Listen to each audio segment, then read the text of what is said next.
Hello दोस्तों, स्वागत है एक बार फिर से आपके चैनल ओजेड एस्ट्रो दिनेश में। आपने पिछली वीडियो पे काफी अच्छा रिस्पॉन्स दिया है, इसके लिए बहुत बहुत धन्यवाद दोस्तों। लेकिन कुछ लोगों को मिर्ची भी लगी है। जी हाँ दोस्तों, मिर्ची किनको लगी है? जिनकी दुकानदारी बंद होने का टाइम आ चुका है। वो लोग आपको एक डर, हमेशा एक डर परोस रहे थे, एक डर को बेच रहे थे। कभी सैटर्न के नाम से, कभी साढ़े सती के नाम से, कभी राहु केतु के काल सर्प दोष के नाम से आप लोगों को डर बेच के पैसा ऐंठना उनका काम है। भाई, मैं तो ये कहना चाहता हूँ, आज मैं केपी एस्ट्रोलॉजी के बारे में बताऊंगा। केपी एस्ट्रोलॉजी क्यों इतनी यूनिक है और कैसे पिन पॉइंट पे काम करती है। प्रेडिक्शन पिन पॉइंट चाहिए ना आपको, प्रेडिक्शन पिन पॉइंट पे करके देती है। आपको किस टाइम पे, पीरियड पे क्या चाहिए, वो आपको कम कंफर्म करके बताती है। केपी एस्ट्रोलॉजी यस और नो में रिप्लाई देती है। और केपी एस्ट्रोलॉजी क्यों इतनी यूनिक है? क्योंकि वो जो ट्रेडिशन वाले हैं ना, जो वैदिक वैदिक चिल्लाते हैं, मैंने उनसे क्वेश्चन कर लिया। क्या क्वेश्चन पुट कर दिया?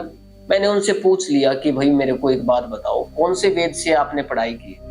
ज्योतिष को कौन से वेद से पढ़ के आपने बोला है कि वैदिक ज्योतिष है?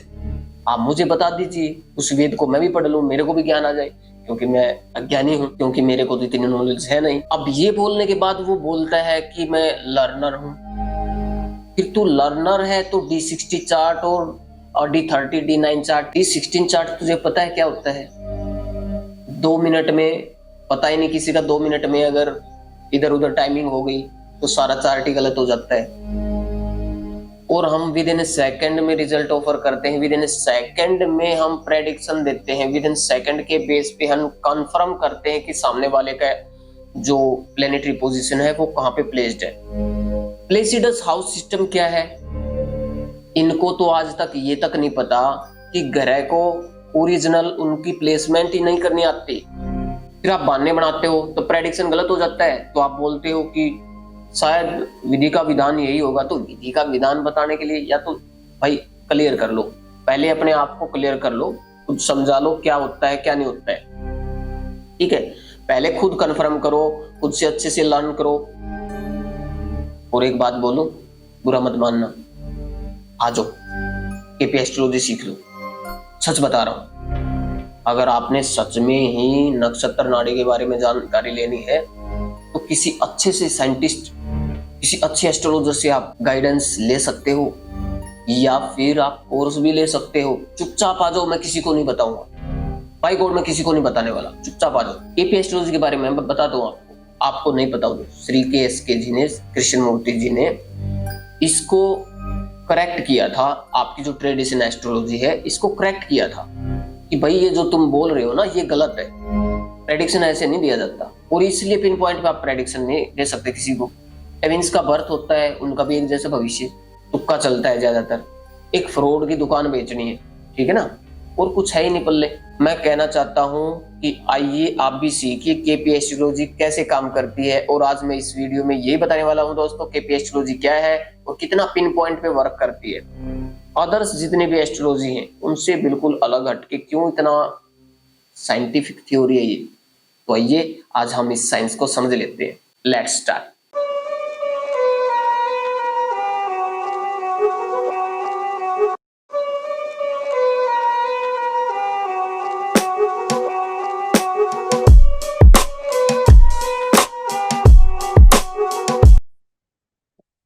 तो सबसे पहले आप जो देख रहे हो ये चार्ट, ये मैंने यहाँ पे लगाया है ट्रेडिशन एस्ट्रोलॉजी का chart, D16 chart.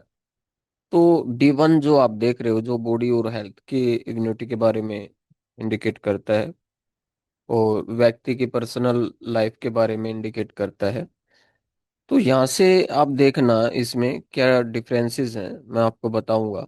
D1 chart को एक्चुअल में इनकी थ्योरी ही बिल्कुल वो अलग से है। ये जो राशियों को ना, ये जो राशियों को डिवाइड करते हैं, ये जैसे ये राशियों को 9 पार्ट्स में डिवाइड करते हैं तो D9 चार्ट निकल के आता है। ठीक है, हम क्या करते हैं भाई, नक्षत्र को डिवाइड करते हैं 9 पार्ट्स में तो सब लोड निकल के आते हैं हमारे, जो सिग्निफिकेटर्स पे डिपेंड है और प्लेसिडस हाउस सिस्टम है। यहाँ पे ये क्या करते हैं, प्रत्येक हाउस को फिक्स मानते हैं 30 डिग्री का, लेकिन ये फिक्स नहीं होता। ये जो हमारी जो अर्थ की और सन के ऊपर डिपेंड करता है। कोई भी हाउस छोटा भी हो सकता है और बड़ा भी हो सकता है, इसलिए जो जोडिक साइन जो आप देखते हो कस्प चार्ट में वो गायब मिलती है आपको। ठीक है। तो हमारी जो प्लेनेट की जो भी भाव की जो शुरुआत होती है, ये भाव मध्य से ले उसका मैंने एक वीडियो बनाई है कि सबलोड कैसे निकालते हैं और एक्चुअल जो डिग्री निकालते हैं, उसको कस्प चार्ट बनाने की एक विधि मैंने बताई है उसमें। उसमें मैथमेटिक्स का यूज किया है मैंने, बड़ा सिंपल इजी मेथड है, आप जाके उसको चेक कर लेना। मैं डिस्क्रिप्शन बॉक्स में उसका लिंक भी दे दूंगा। अब बात करते हैं, देखिए पहले तो प्रत्यक्ष को प्रमाण की जरूरत नहीं होती। यहाँ पे आपको देखने की ये लोड है। सबसे पहले मैं एक चीज दिखाऊंगा इनकी। ये जो है मरकरी यहाँ पे 11th हाउस में, ठीक है। 10th हाउस में किसी भी D16 चार्ट में इनका रोल ऊपर से नीचे तक आपको नहीं मिलेगा। ठीक है। अभी यहाँ पे जो आपको दिख रहे हैं, ये आपको मैं नीचे तक दिखा देता हूँ। मरकरी का देखिए, यहाँ भी देखिए, यहाँ भी देखिए। मरकरी का 10th हाउस से कोई लेना देना नहीं इनका। ये पूरे षोडश वर्ग आपने सारणी देख ली इनकी। 10th हाउस में कहीं भी मरकरी नहीं है, तो मतलब कि 10th हाउस के कहीं से कहीं तक भी इनका कोई मरकरी का लेना देना ही नहीं है। सीधी सी बात तो ये है। अब मैं आपको दिखाता हूँ इनकी प्रेडिक्शन कैसी होती है। हम हाउस सिग्निफिकेटर पे काम करते हैं, ये क्या करते हैं, इनका प्रेडिक्शन कैसे होता है। अब D1 चार्ट है, लग्नेस कहाँ पे प्लेस्ड है, 11th हाउस में, बहुत अच्छा है। ठीक है। अब हम इसको बाधक मानते हैं 11th हाउस को, लेकिन वहां तक तो ये पहुंचने की नहीं, पहली दफा। दूसरा, फिर ये D2 जो हो रहा चार्ट वेल्थ के लिए देखते हैं, उसमें सूर्य और चंद्रमा की प्लेसमेंट ये चेक करते हैं। ठीक है, उसमें वेल्थ कैसी रहेगी। हम देखते हैं सेकंड हाउस का CSL, अगर वो प्रोमिस दिखा रहा है 2611, तो रईस रहेगा इंसान, पैसा खूब, वेल्थ बहुत ज्यादा एक्यूमुलेट वेल्थ क्रिएट होगी लाइफ में। इनका इनसे कोई लेना देना नहीं है, इनको पता भी नहीं है। हमारा जो क्या होता है, कोई भी हम जोडिक साइन पे रिजल्ट नहीं लेते, हम रिजल्ट देता है नक्षत्र लोड, और उसको फाइनल जो उसका डिसाइडर होता है, रेक्टिफाई करता है सब लोड। ठीक है जी। सब लोड इज सुप्रीमो, लेकिन ये राशियों को सुप्रीमो मानते हैं। अब क्या ही बताऊं भाई, मैं किसी देखिए मैं, लेकिन मेरे को किसी ने बोला तो ही मैं ये बताने के लिए आया हूँ। अदरवाइज मेरा कोई ऐसा मोटिव नहीं था कि मैं कुछ ऐसा बताऊं। आप देख लो, आपके सामने है। मैं कुछ ज्यादा बोलूंगा नहीं, और ना कोई मेथडोलॉजी मैं बताऊंगा।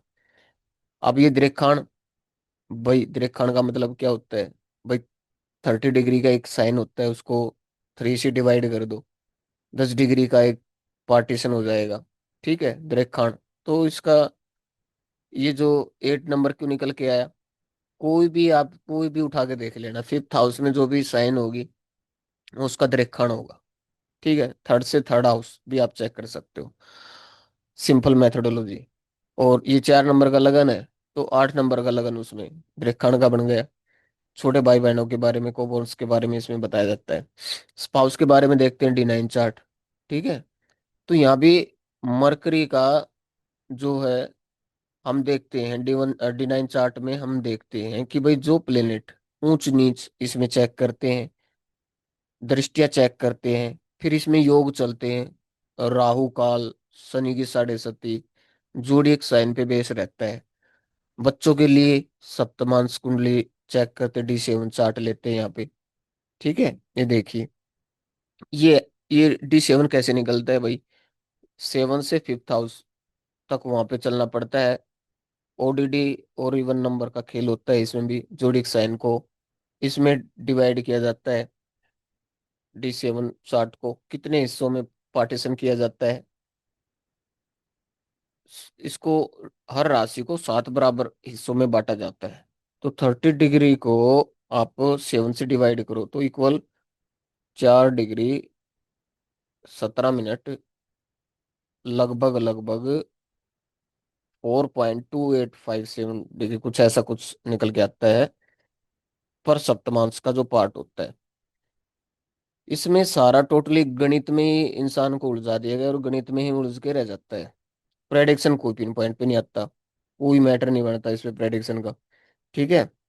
अब बच्चों का, हमारा इतना सिंपल मेथोडोलॉजी है ये, देखिए हम बच्चों को जब देखते हैं तो फिफ्थ हाउस का सबलोड देखते हैं, 2 5 11 दे रहा है, ये प्रोमिस है।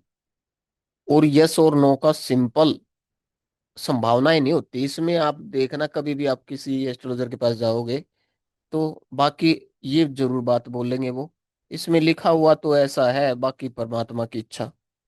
भाई तेरे पास क्या करने के लिए आया जब तू इतना बड़ा एस्ट्रोलॉजर है तो? तेरी क्या इच्छा है तू तो अपनी बता दे। तो परमात्मा की तो इच्छा है, उनके इच्छा के तो बगैर तो आपका चार्ट भी नहीं बनता, उनकी इच्छा के बगैर तो पत्ता भी नहीं हिलता। लेकिन अब तूने जो साइंस का यूज किया है, जो उनसी थ्योरी का यूज किया है, कम से कम उसमें कोई यस और नो का कुछ तो बताओ। परमात्मा ने जो चार्ट जो बना के भेजा है, उस चार्ट को रीड करने के लिए जो थ्योरी आप इस्तेमाल कर रहे हो, वो पिन पॉइंट है कि नहीं है? और परमात्मा की ही थ्योरी है वो, साक्षात जो परमात्मा जो मैप बना के देता है ब्रह्मांड के अंदर, जो मैप क्रिएट होता है बच्चे का बर्थ के टाइम पे, वो उसका लिखा हुआ क्या है, उसके जो प्रारब्ध के जो कर्म है वो अब कैसे कर्म वो भोगने के लिए आया है। फिर ये D16, सॉरी D60 चार्ट लेते हैं ये देखिए, मैं आपको दिखा देता हूँ। कल जो बोल रहा था वो बंदा, D60 चार्ट अभी दिखा देता हूँ मैं आपको। वो क्या देखते हैं उससे, ये आपको भी समझ में आ जाएगा। ये ऑल कंडीशंस के लिए देखा जाता है। वैसे मोटा मोटी तौर पे देखा जाए तो इसको जो लिया जाता है ना, इसको लिया जाता है कि भाई पिछले जन्म में इसके कैसे कर्म थे, पिछले जन्म में क्या था, आत्मा क्या थी इनकी, कैसी थी। गधा घोड़ा बिल्ली कुत्ता हाथी कुछ भी बोल दो, कुछ भी बोल सकते हो, प्रूफ तो कुछ है नहीं। ठीक है। आप जो मर्जी बोल सकते हो, उसमें कोई दिक्कत नहीं। आपसे कोई पूछने के लिए नहीं आएगा, कुछ सर्टिफिकेट आपसे नहीं लेगा। आप कुछ भी बोल दो किसी को, मन की भड़ास निकालने के लिए कुछ भी बोल सकते हो सामने वाले को, तू कुत्ता था, तू बिल्ली था, घोड़ा था, गधा था, कुछ भी बोल सकते हो। हमारा ये टोटल, आप ये देखो 10th हाउस में आपने देखा कि मरकरी का कोई लेना देना नहीं है, लेकिन तुरंत मैं यहाँ पे एकदम से चार्ट को जैसे ही मैं क्लिक करता हूँ, आप देखिए मरकरी कहाँ पे है, प्लेनेट ही चेंज हो जाते हैं। कहाँ पे केतु है 10th में, मरकरी कहाँ पे 10th में, चंद्र कहाँ पे 10th में, सूर्य कहाँ पे 10th में। अब बात देखिए कि पिछले सिग्निफिकेटर किस किस हाउस का है मरकरी यहाँ पे, सिग्निफिकेटर से भी मैं दिखाऊंगा, बलवान कार्य इसके बारे में भी समझाऊंगा। थोड़ा सा लंबी हो जाती है वीडियो, आप बोर हो जाते हो, तो ज्यादा और डीपली जाने के लिए आप ज्वाइन भी कर सकते हो, कोर्स भी ज्वाइन कर सकते हो। सबसे इजी तो यही रहेगा कि आप step by step her theory को अच्छे से समझ लो। अब बेवकूफ हूं मैं थोड़ा सा, इतना समझदार नहीं हूँ, बस थोड़ी बहुत जितनी भी नॉलेज है, लर्नर हूं मैं भी, जानता तो कुछ नहीं हूँ, बस समझाने की कोशिश करता हूँ आप लोगों को इजी समझ में आ जाए। 10th हाउस में मरकरी है यहाँ पे, ये किस किस हाउस को सिग्निफाई कर रहा है? 12th को कर रहा है, 3rd को कर रहा है। ये तो सिग्निफाई कर रहा है, लेकिन रिजल्ट कहाँ के देगा ये? मरकरी अब रिजल्ट देगा अपने नक्षत्र लौट के, यानी कि 10th का स्ट्रॉन्ग सिग्निफिकेटर हो गया मरकरी यहाँ पे, फर्स्ट एंड 10th का। ठीक है जी। हम ये कह सकते हैं लेवल 3 का फर्स्ट हाउस पे आएगा, और लेवल 1 और लेवल 2 ये 10th हाउस का स्ट्रॉन्ग सिग्निफिकेटर हो गया मरकरी। ठीक है जी। लेकिन वहां पे क्या था, 10th हाउस से उसका कोई लेना देना ही नहीं था। अब कर लो बात, ये मैं आज वीडियो इसलिए बता रहा हूँ ताकि आप लोगों को जो बिल्कुल बिगिनर्स हैं वो कंफ्यूज ना हो। एक्चुअल जो थ्योरी है उसको अपनाएं आप। एक्चुअल थ्योरी जो साइंटिफिक है, मतलब ये नहीं आपको पूजा पाठ के चक्कर में उलझा के आपको पाठ करा लो, शनि की 7.5 है बेटा, लाओ मैं तुम्हारा शनि का प्रकोप दूर कर देता हूँ, 1000 रुपये हैं। बोले जी बाबा जी मेरे पास तो 1000 रुपये नहीं है। बोला ठीक है बेटा चलो 500 रुपये में चलेगा। बोला जी बाबा जी मेरे पास 500 भी नहीं है। तो कुल मिला के उसके पास जब पैसे नहीं मिले तो बोल चलो भागो यहाँ से, तेरा शनि क्या उखाड़ लेगा, वो वाली बात हो जाती थी। ठीक है। और फिर ये क्या करते हैं, राहु केतु में बंदा कहीं से सुलझने की कोशिश भी करे तो फिर ये क्या करते हैं, उसको एडवांस में बोलते हैं तेरे पे काल सर्प दोष है। ठीक है। और तेरा फलाना दोष है, प्रेत दोष है, पितर दोष है, तरह तरह के दोष निकालते हैं, हजारों दोष हैं, हजारों योग भी हैं। फिर कुछ लोग तो सुदर्शन चक्कर पे, कुछ षडबल पे जाके, कुछ दिग्बली देखते हैं, कुछ ऊंच नीच देखते हैं, मेलेफिक और बेनिफिक देखते हैं, उनका आपस में कॉम्बिनेशन देखते हैं, फिर भी उनसे प्रेडिक्शन नहीं होता। ये कौन सी थ्योरी है भाई? इतना बड़ा लंबा चौड़ा आपने गणित का यूज किया और फिर भी आप प्रेडिक्शन पिन पॉइंट नहीं दे रहे हो, तो फायदा क्या है भाई उसका? मैं तो कह रहा हूँ कि मतलब बुराई नहीं कर रहा मैं तो सिर्फ उन लोगों को समझा रहा हूँ कि भाई देखो, आप उस थ्योरी को यूज क्यों नहीं करते? जो पिन पॉइंट पे आपको मिनटों का काम सेकंड में आपको मिल मिल रहा है, तो वो यूज करो। और जो पिन पॉइंट एक प्रैक्टिकली है, साइंटिफिकली है, उस थ्योरी को यूज क्यों नहीं करना चाहते आप लोग? बस आ जाते हैं मुंह उठा के। और कोई भी, देखिए, अगर मेरी वीडियो आपको पसंद नहीं आए ना, तो वीडियो को स्किप करके निकल सकते हो। बेवजह बेवकूफी दिखा के अपने दिमाग की और अपने परवरिश का यहाँ पे मेरे को सर्टिफिकेट देने की कोशिश ना करें। कमेंट में आके कभी D9 ऐसे होता है और D30 ऐसे होता है, ये मेरे को समझाने की जरूरत नहीं। इतना अच्छा अगर आप समझदार हो, इतनी नॉलेज आपको है, तो कोई ऑनलाइन क्लासेस स्टार्ट कर लो, पढ़ाना स्टार्ट कर दो किसी इंस्टीट्यूट में। ठीक है? मेरे वीडियो के नीचे आके अपने बेवकूफी का सबूत पेश मत करो।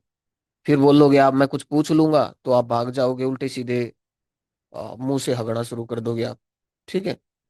तो उससे बेस्ट है कि आप समझो थ्योरी को। बलवान कार्य क्या होते हैं जी? कोई प्लेनेट, हम भी ये चेक करते हैं कि भाई कई दफा कोई प्लेनेट होता है। अब यहाँ पे जैसे ये देख लिया आपने, कंजक्शन को हम किस तरीके से लेते हैं और एस्पेक्ट कैसे लेते हैं। अभी 10th हाउस का देखिए, मरकरी जो है 10th हाउस का, लेवल 1 का और लेवल 2 का स्ट्रॉन्ग सिग्निफिकेटर है, ये हो गया ना। और ये देखिए, थर्ड नंबर मैंने बताया था कि फर्स्ट हाउस को ये लेवल 3 पे दिखा रहा है, लेवल 4 पे थर्ड एंड ट्वेल्थ के इंडिकेट कर रहा है। अब यहाँ पे जो 11th है, ये क्या है? ये क्योंकि हिडन हाउसेज है, हिडन हाउसेज भी बड़े जबरदस्त काम करते हैं, तो 11th हाउस का सबलोड कहीं ना कहीं आपको अब मरकरी मिल जाएगा। तो कैसे, देखिए, हम चेक कर लेते हैं। वहाँ पे चला गया, तो 11th हाउस का ही देखिए, सबलोड मरकरी है। तो इसको मत भूलना, ये बड़ा जबरदस्त रिजल्ट अपना ऑफर करते हैं। सिग्निफिकेटर का खेल होता है इसमें सारा। अब वो क्या करते हैं, शादी हो जाएगी जी, शुक्र कलत्र कारक शुक्र की महादशा में पुत्र तुम्हारी शादी हो जाएगी। अब फिर वो बोलते हैं कि जब महादशा निकल जाती है, वो भागा भागा पंडित जी के पास जाता है। फिर वो बोलते हैं, पंडित जी शादी तो नहीं हुई। अरे उसके जो पूरी भोग्य दशा पूरी होने के बाद में कुछ दिन के बाद शादी होती है। फिर मतलब वही तुक्के वाली बात, हो गई तो ठीक है, लग जाता है तीर, अदरवाइज तुक्का है ही। और फिर उखाड़ी क्या लोगे आप लोग? ठीक है? तो मतलब कहने का अर्थ है, और मेरे को बहकाने की कोशिश कोई ना करे भैया आके कमेंट बॉक्स में। मैं बदलने वाला नहीं हूँ। ठीक है? आप शायद, अब जितना नॉलेज आपको, आप जानते नहीं, अब मेरे बारे में आपको नॉलेज है ही नहीं, तो बेवजह की बकवास करके कमेंट बॉक्स में फायदा ही कुछ नहीं है। ठीक है? जिसको सीखना है, जिसको केपी, जो एस्ट्रोलॉजर हैं, केपी लर्नर हैं, उनके लिए मोस्ट वेलकम है। अदरवाइज बेफिजूल के बंदे तो मेरी वीडियो को देखे ना, इससे अच्छा तो यही है। ठीक है दोस्तों, ये था एक छोटी सी जानकारी कि मैंने आपको कुछ, बहुत सारी चीजें आपको पता भी होंगी वैसे भी, क्योंकि आपको पता भी लग गया होगा कि इन दोनों के बीच में कितने डिफरेंसेस हैं। धन्यवाद दोस्तों, मिलते हैं नेक्स्ट वीडियो में नेक्स्ट टॉपिक के साथ।